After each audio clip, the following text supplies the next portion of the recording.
A big part of what we do with LP Inspire and the Lotus Project is learn about health, both mental and physical health. We all have different experiences with our health, personally and in our families. We're all taught differently by the people that raise us. And as we get older and start relying on ourselves, we start learning from experts and reteaching ourselves to do better. Breaking old habits is hard. Those chocolate-covered donuts of my youth were hard to give up for breakfast, but man, do I feel better, clearer, and less grumpy without them. But being healthy isn't just about the food we put into our bodies. Although this fuel is life-giving, it's not the only thing that contributes to our overall health.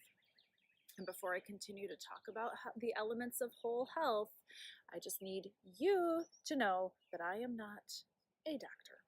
When I was writing the Lotus Project curriculum, I did have medical professionals look at it and make sure my information was correct.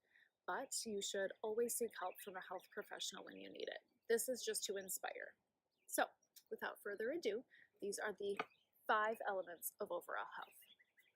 We have movement, nutrition, sleep, spirit, and reflection. And these are my stories. First up is movement. I've never considered myself to be overly athletic. My brothers can attest to this. And at one point I stopped exercising altogether because it wasn't easy and it felt like a chore, a miserable one. I hated the Stairmaster, and running in a circle on a track felt like torture.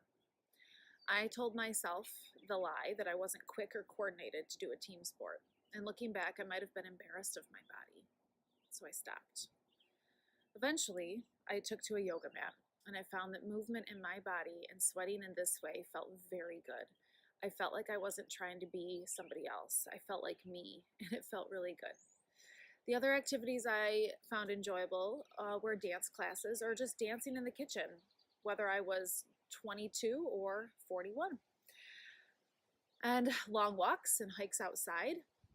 I even enjoy a jog now and have done several 5Ks. But I need to be moving through a city or a park or a trail. Tracks and treadmills, they're not my jam. The point is, of all of this, is find what you like. Find what brings you those good vibes that doesn't feel like work. Sure, try the new trends that are out there, but only stick to them if you really enjoy them. Okay, next up, number 2, nutrition. I'm not a nutritionist, but I'm a woman who has struggled with her weight and body image a lot in her life. I've tried all sorts of fad diets and yo-yo diets, and I've been pretty successful on the WW program, and I'm a lifetime member, so this is my story. But again, I'm not a food expert, but I'm a reader and a researcher and a lifelong learner. And a person with some life experience, I've learned that everything in moderation is really the way to go. I try to make half of my food intake daily plant-based, and I try to save desserts and alcohol for special occasions. I try to eat more lean meats, beans, and legumes for my protein. And I love cheese, so that's my toughest battle, and chocolate. Remember those donuts? But the biggest thing is to be kind to yourself. Did you fall off the healthy food wagon? Well, tomorrow is a new day, and you can get back up. Make a plan and set yourself up for success.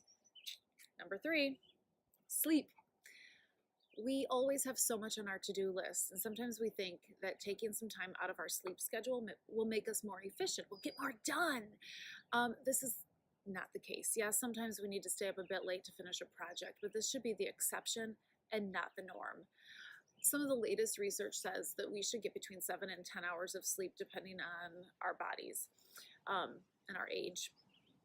Sleep does a lot for our bodies and for our minds and our mental health. Our bodies are pretty spectacular, and while we are sleeping, our bodies are recharging, repairing, and rebuilding damaged cells. Research shows that solid sleep also improves our mental well-being, which is vital to decreasing symptoms of depression and anxiety. So, sleep, important. Number 4 on our list of whole health is our spirit. Nurturing our spirit is important to our mental well-being. Connecting with our hearts and finding our own joy is very important. Some people find this quietness in prayer or meditation or another mindfulness practice. Some find it in a gratitude practice. Some people find it in nature. And some people immerse themselves in their art. it's important to explore your own desires and find supportive community that can help you grow in a spiritual way. Turning inward and nurturing ourselves is very important to our overall health. The final piece, number 5, is reflection. This is one of my favorite practices and the one thing that has kept me moving forward in my life. The easiest 3 questions that I rotate around and work with personally are these. Number 1, what did I do well, or what do I do well? Or what am I doing well? Like just remembering like the positive things. Number 2, what would I like to improve upon in a non-judgmental sort of way? And then number 3, what do I need right now? Of all of these questions, that last one is the most important to me. What do I need right now? It's really important, especially when I start to feel overwhelmed or anxious. I find that when my anxiety is ramping up, my self-care is decreasing. So when I ask myself, what do I need? I often find that the thing that I need is I need healthy food. I need to drink some water. I need to get up and move my body. I've been sitting in the computer too long. So those are the 5 things. And what does all of this have to do with self-care? Well, treating yourself well and taking care of yourself in a positive way is self-care.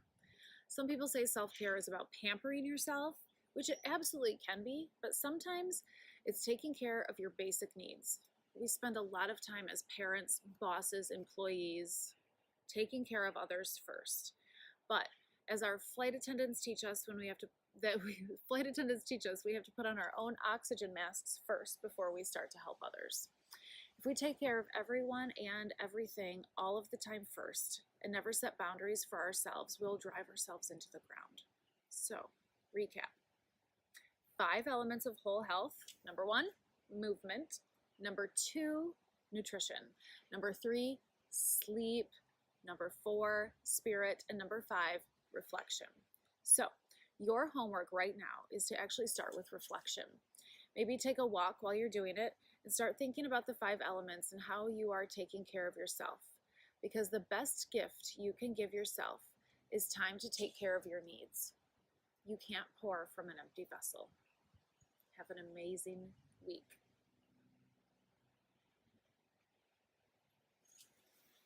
Tommy, we did it! What's in your mouth?